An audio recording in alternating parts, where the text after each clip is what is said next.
Hi everybody, I thought I'd talk to you today about collage.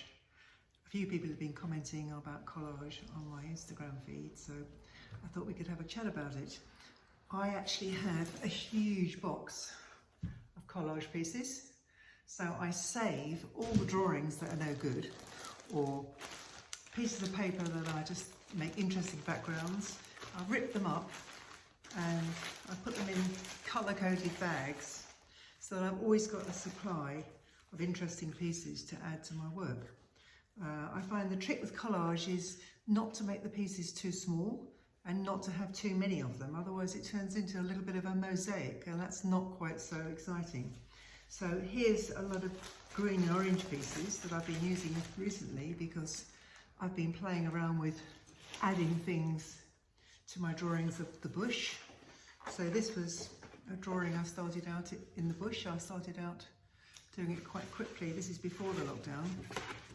And then when I got back to the studio, I was adding in further bits in collage to sort of abstract it further. And often these become interesting studies for paintings. In my sketchbooks, I often put down quite random pieces of collage. I put two pieces down here, this piece and this piece. And they were down on the page before I went out. So when I got there, I just had to work very quickly doing a very quick contour drawing on top. And then I added the colour back again in the studio. So this is kind of what I do. I have a background, a couple of pieces of collage, and then I'm going to add in a minute one more piece in there so that I can take that back out into the bush again and do something a little bit quickly when I'm out there. As you can see, I've got my best outfit on today. I like to have a nice paint stained clothing because sometimes otherwise, you know, when I'm out, I can only do very, very quick drawings at the moment. It's a kind of walk and draw situation where I can't spend longer than 2 or 3 minutes because we're not meant to be loitering. So I have to make the thing happen very quickly. Other times I make a quick drawing outside and then I add the collage back in afterwards when I get back to the studio. So just to add some richness and texture to the piece that I'm working on. So there's various ways you can use it. And I thought I would do a little demo for you now about how I actually put the collage down. So I take my book. This is a Winsor & Newton sketchbook, sort of soft cover. You can see like this. It's really nice paper. It's 300 GSM watercolor paper, and so you can be quite rough with it, which I like, because if it's a cheaper paper like this one for my quick sketches, this is only about 100 GSM, and you know, it's quite difficult to put down color on it because you can do it, but the paper's quite thin and it hasn't got that cotton rich quality, which means that the paint will soak really well into the paper and the ink. And in this kind of cheaper book, it stays sitting on the surface. So I like to work with this stuff. It's called Mod Podge. But you can use any glue you like, or you can even use a glue stick, although they're not quite as robust in terms of doing the sticking. I use a spreader with mine, simple plastic spreader, costs very little. I can get some glue out. And you've got to be quite generous with the amount of glue.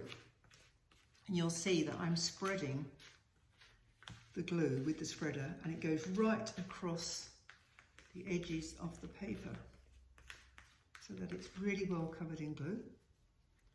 And then I shall put it into my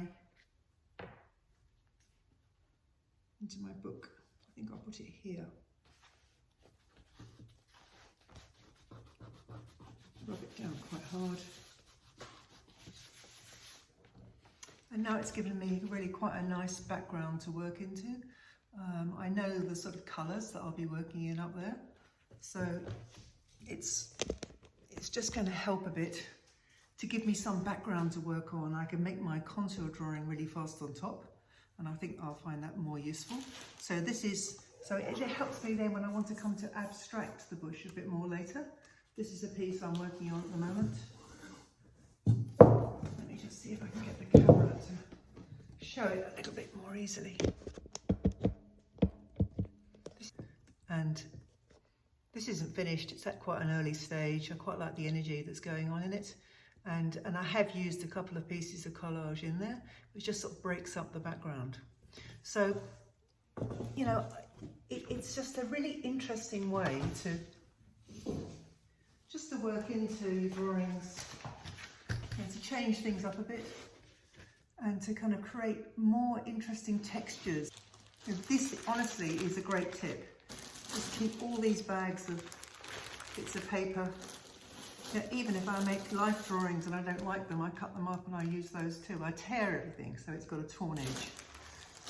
So repurposing, using what you have in your studio and using it to make the marks more interesting. That's the main thrust of this conversation. So hope you enjoyed it and look forward to seeing you again soon.